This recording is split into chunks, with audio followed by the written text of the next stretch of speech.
Hello, जय हिंद, नमस्कार। आप सभी का बहुत बहुत स्वागत है आज के इस वीडियो में। आज हम यूपी डीएलएड के सेकेंड सेमेस्टर के सामाजिक अध्ययन को लेकर आए हैं सब्जेक्ट को। तो इसमें जो है ऑब्जेक्टिव प्रश्न है, 50 प्रश्न लगभग हैं। इसके पहले भी इस पर वीडियो पड़ चुका है, तो आप लोग इस वीडियो को बहुत ध्यान से देखिएगा। ये सारे प्रश्न बहुत इंपॉर्टेंट है, पूछे भी गए हैं इसमें, और ज़्यादातर प्रश्न इसमें रिपीट भी होते हैं एग्जाम में अगले, तो इसलिए आप लोग ध्यान से इस वीडियो को देखिएगा।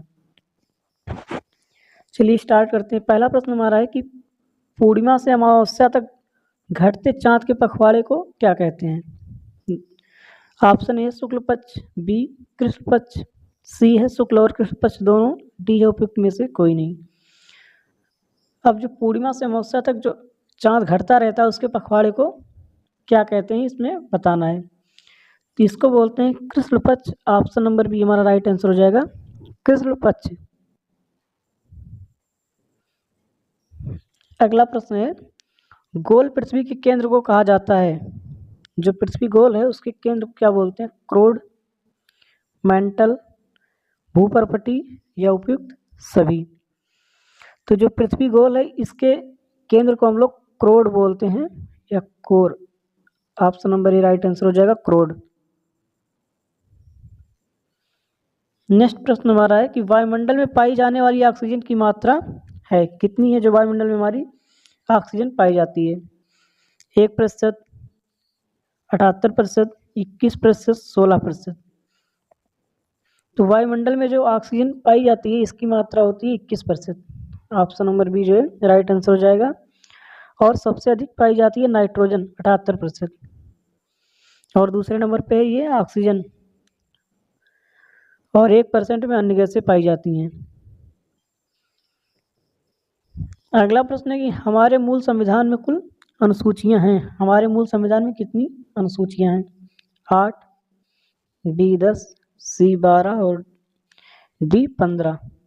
तो हमारा जो मूल संविधान है इसमें 12 अनुसूचियां हैं। ऑप्शन नंबर सी इसका हो जाएगा राइट आंसर, 12। अगला प्रश्न है कि संविधान सभा की प्रारूप समिति के अध्यक्ष कौन थे?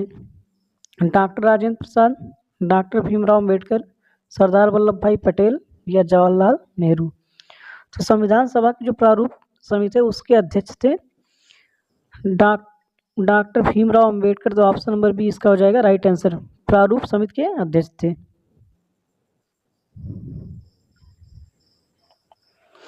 अगला प्रश्न है कि अजंता में गुफाओं की संख्या है।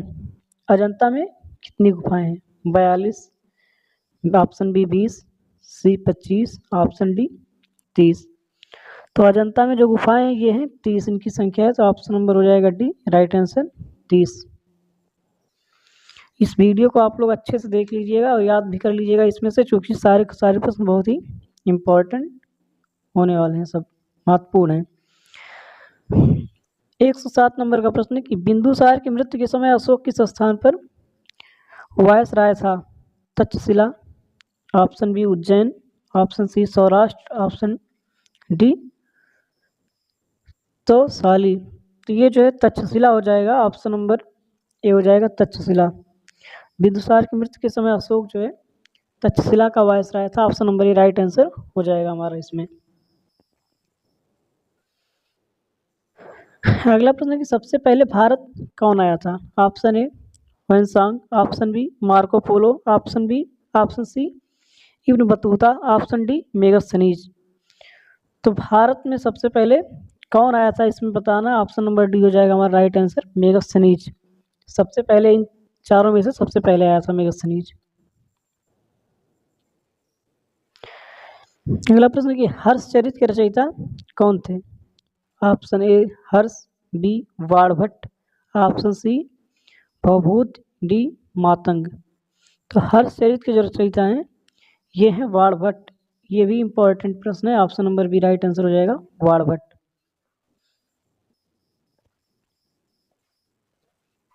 नेक्स्ट प्रश्न हमारा है कि तराइन का प्रथम युद्ध कब हुआ था? 1191 ईस्वी में, 1197 ईस्वी में, 1199 ईस्वी में या 1194 ईस्वी में? तो तराइन का जो प्रथम युद्ध हुआ था ये हुआ था 1191 ईस्वी में। ऑप्शन नंबर ए हो जाएगा राइट आंसर, 1191 ईस्वी।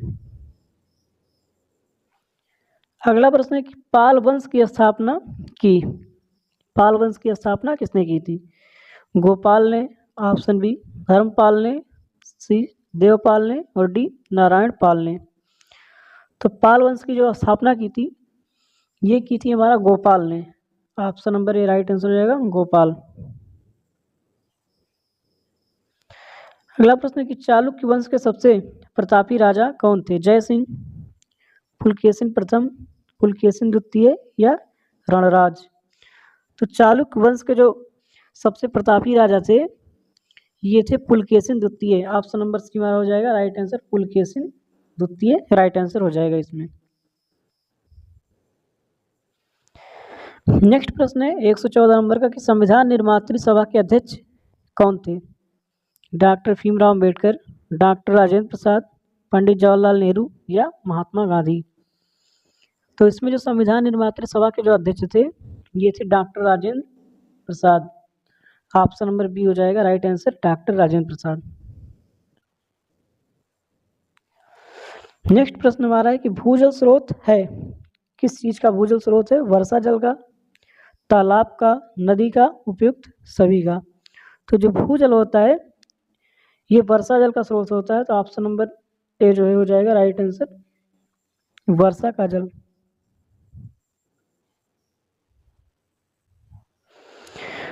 नेक्स्ट प्रश्न है कि मकर संक्रांति के समय सूर्य सीधा चमकता है, किस रेखा पर सूर्य सीधा चमकता है? कर्क रेखा पर, विषुवत रेखा पर या मकर रेखा पर या ध्रुवों पर? तो मकर संक्रांति के समय जो सूर्य सीधा चमकता है ये चमकता है मकर रेखा पर। ऑप्शन नंबर सी हमारा हो जाएगा राइट आंसर, मकर रेखा पर सीधा चमकता है। अगला प्रश्न है 117 नंबर का कि भारत का मानक समय निर्धारित किया जाता है, किसके आधार पर किया जाता है? 80 डिग्री पूर्वी देशांतर से, 90 डिग्री पूर्वी देशांतर से या 23.5 डिग्री पूर्वी देशांतर से या 82.5 डिग्री पूर्वी देशांतर से? तो इसमें हमारा राइट आंसर हो जाएगा 82.5 डिग्री पूर्वी देशांतर से जो भारत का मानक समय है निर्धारित किया जाता है। अगला प्रश्न है कि कौन सा मूल अधिकार नागरिकों को प्राप्त नहीं है? स्वतंत्रता का अधिकार, संपत्ति का अधिकार, धार्मिक स्वतंत्रता का अधिकार, शोषण के विरुद्ध अधिकार? तो इसमें दिया कि कौन सा मूल अधिकार नागरिकों को प्राप्त नहीं है, तो इसमें हो जाएगा संपत्ति। Option number B right answer हो जाएगा, संपत्ति।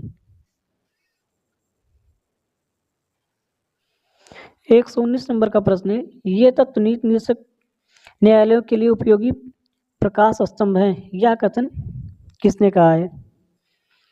एमसी सीतलवाड़ ने, डॉक्टर राजेंद्र प्रसाद ने, प्रोफेसर केटी शाह ने या जवाहरलाल नेहरू ने? इसको जो है एमसी सीतलवाड़ ने कहा है कि ये तत्व न्यायालयों के लिए उपयोगी प्रकाश स्तंभ है। तो ऑप्शन नंबर हमारा हो जाएगा ए राइट आंसर हो जाएगा, एमसी सीतलवाड़ ने कहा है। अगला प्रश्न कि शेक्सपियर किस देश के नागरिक थे? Option A America, option B England, option C France और ऑप्शन डी है आयरलैंड। तो शेक्सपियर जो थे ये थे इंग्लैंड के। ऑप्शन नंबर बी हो जाएगा राइट आंसर, ये इंग्लैंड के नागरिक थे।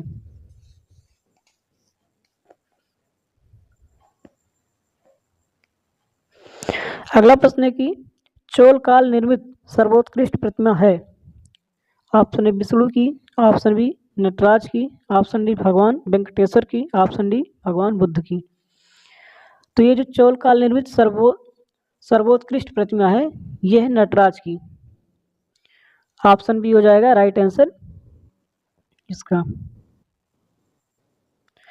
अगला प्रश्न, वह सुल्तान जिसने कारखानों को एकता नाम दिया था? फिरोज तुगलक ने, इल्तुतमिश ने, बलबन ने या मोहम्मद तुगलक ने? तो वह सुल्तान जिसने कारखानों को एकता नाम दिया था वो था इल्तुतमिश। ऑप्शन नंबर बी जो है राइट आंसर हो जाएगा, इल्तुतमिश। इसने जो है कारखानों को एकता नाम दिया था। अगला प्रश्न ये भी इंपॉर्टेंट है कि 2.5 दिन का झोपड़ा स्थित है कहाँ पे? Option A Delhi, option B Lahore, option C Ajmer, option D Kabul. तो 2.5 दिन का जो झोपड़ा है ये अजमेर है, अजमेर में। तो ऑप्शन नंबर सी इसका राइट आंसर हो जाएगा, अजमेर।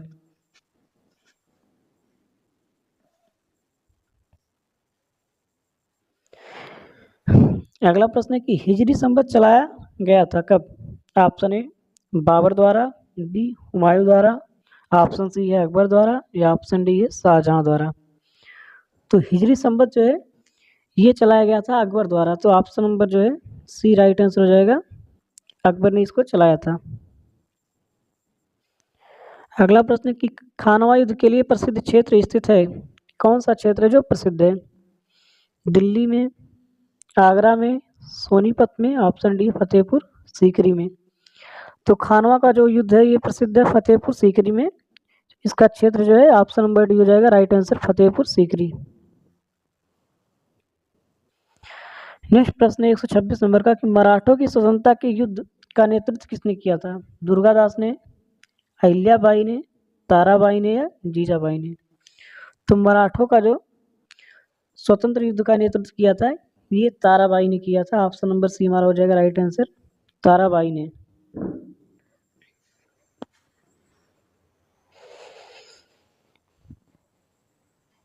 अगला प्रश्न है 127 नंबर का कि लोकसभा में राष्ट्रपति द्वारा आंग्ल इंडियन सदस्यों को मनोनीत करने की संख्या है।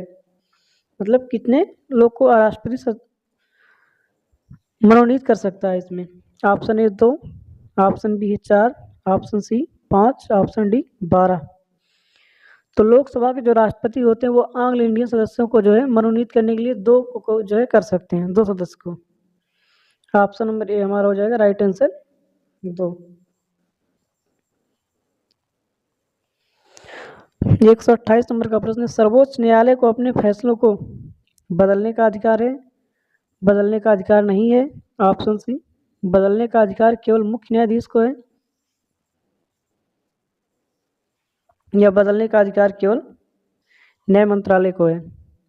तो सर्वोच्च जो न्यायालय है उसको अपने फैसलों को बदलने का अधिकार है, वो बदल सकता है। तो ऑप्शन नंबर ए हो जाएगा हमारा राइट आंसर, बदलने का अधिकार है।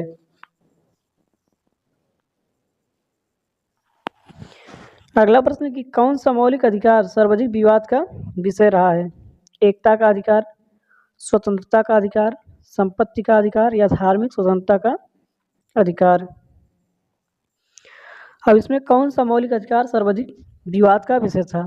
तो ये था संपत्ति का अधिकार। ऑप्शन नंबर सी जो है राइट आंसर हो जाएगा, संपत्ति का अधिकार ये सर्वाधिक विवादित मौलिक अधिकार था। अगला प्रश्न है कि वह बजट जिसमें आय व्यय बराबर होता है, जीरो आधारित बजट में, संतुलित बजट में, या घाटे के बजट में, या बचत बजट में। तो जिसमें आय व्यय बराबर होता है वो होता है संतुलित बजट। ऑप्शन नंबर बी हो जाएगा इसका राइट आंसर, संतुलित बजट। अगला प्रश्न है कि दामोदर घाटी योजना से संबंधित है, ये किस जगह से संबंधित है? पश्चिमी बंगाल, बिहार तथा पश्चिम बंगाल, असम, या बिहार। तो दामोदर घाटी जो परियोजना है ये बिहार और पश्चिम बंगाल से संबंधित है। ऑप्शन नंबर बी जो है राइट आंसर हो जाएगा, बिहार तथा पश्चिम बंगाल। अगला प्रश्न है कि 6 महीने की रात और 6 महीने का दिन होता है उत्तरी ध्रुव वृत्त पर, दक्षिणी ध्रुव वृत्त पर, उत्तरी व दक्षिणी ध्रुव वृत्त पर, डी केवल दक्षिणी ध्रुव वृत्त पर। तो 6 महीने का दिन और जो रात होता है ये होता है उत्तरी ध्रुव वृत्त पर। तो ऑप्शन नंबर हो जाएगा ए राइट आंसर, उत्तरी ध्रुव वृत्त पर। अगला प्रश्न है कि 3 ओर से घिरा पृथ्वी का भाग क्या कहलाता है? ऑप्शन ए पठार, बी सिंधु पंख, सी महासागर धारा, डी प्रायद्वीप। तो जो तीनों ओर से पृथ्वी से घिरा भाग होता है ये होता है प्रायद्वीप। ऑप्शन नंबर डी हो जाएगा राइट आंसर, प्रायद्वीप। अगला प्रश्न हमारा 134 नंबर का कि मूंगफली की खेती के लिए अधिक उपयुक्त मिट्टी कौन सी है? काली मिट्टी, लाल मिट्टी, लेटेराइट मिट्टी, या चिकनी मिट्टी। तो मूंगफली की खेती के लिए जो सबसे उपयुक्त मिट्टी है वो है काली मिट्टी। ऑप्शन नंबर ए जो है राइट आंसर हो जाएगा काली मिट्टी। अगला प्रश्न, सर्वाधिक लवणता वाला सागर है? कैस्पियन सागर, लाल सागर, मृत सागर या भूमध्य सागर? तो सर्वाधिक लवणता वाला सागर है वो है मृत सागर। ऑप्शन नंबर सी हो जाएगा राइट आंसर मृत सागर। अगला प्रश्न कि गुप्त वंश का संस्थापक था? चंद्रगुप्त प्रथम, समुद्रगुप्त, श्रीगुप्त, रामगुप्त? तो गुप्त वंश का जो संस्थापक था ये था श्रीगुप्त। ऑप्शन नंबर सी हमारा हो जाएगा राइट आंसर कि गुप्त वंश का संस्थापक श्रीगुप्त था। अगला प्रश्न है कि बुद्ध चरित्र के लेखक कौन थे? अश्वघोष, बी नागार्जुन, सी कालिदास, डी चरक? तो बुद्ध चरित्र के जो लेखक थे ये थे अश्वघोष। ऑप्शन नंबर ए हो जाएगा राइट आंसर अश्वघोष। 138 नंबर का प्रश्न है कि शून्य के आविष्कारक थे? आर्यभट्ट, भास्कर, सीवी रमन, वराहमिहिर? तो शून्य का जो आविष्कार किया था ये किया था आर्यभट्ट ने। तो ऑप्शन नंबर ए हो जाएगा हमारा ए कि शून्य के आविष्कारक जो थे वो आर्यभट्ट थे।